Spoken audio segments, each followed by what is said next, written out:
Milzīgs baners pie Valmieras teātra vēsta, ka tuvākā pirmizrāde Lugai Ziema zem galda šeit gaidām 7.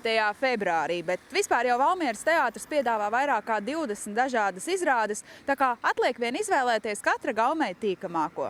Valmieras teātris šajā sezonā lepojas ar daudziem jauniestudējumiem. Pavisam nesen pirmizrādi piedzīvojusi Dmitrija Petrenko iestudētā Stikla zvērnīca.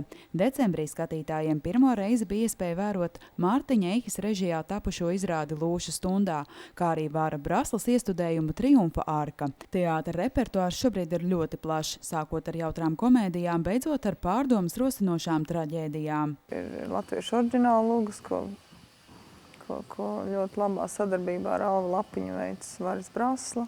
Ir dažādas klasikas, ir krievu klasika, kas šobrīd ir teātrī ļoti iecienīta.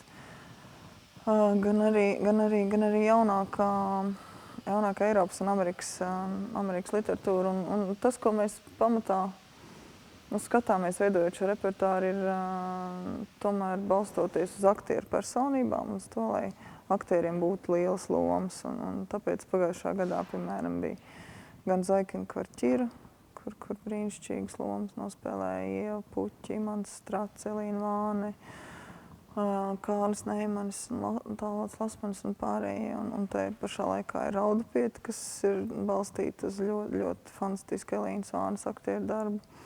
Un tāpat arī aprēķina laulības, kas tapa tāpēc, ka mums ir Ieva Puķa un Imants Strats un tā tālāk. Valmieras teātris lepojas, ka šeit blakus jau pieredzējušiem režisoriem, kuru darbi komentārus neprasa, strādā arī jaunie mākslinieki, kas sevi jau skaļi pieteikuši Latvijas teātru mākslā. Kuru reizi jāsaka, ka Valmieras teātra skatītāji mums ļauj to darīt, un tas ir viens no tādiem lielākajiem gandarījumiem šajā teātrī, ka skatītāji novērtē. Viņi novērtē gan Zaikina Kvarķira, kas ir traģikomēdija, un arī Doktora Živāgo, kas ir smags gabals. Un te pašā laikā Raudupiete arī ir joprojām labi apmeklēta, un tas arī nav gabals, kurā varētu tikai smieties. Izrādes teātrī apmeklē cilvēki ne tikai no Valmieras un citām Vidzemes pilsētām, bet arī no Rīgas un pat vēl attālākām Latvijas vietām. Mēs līdz ar to daudz mēģinām taisīt tādus blokus sestdienās, svētdienās, un tiešām cilvēki brauc, kā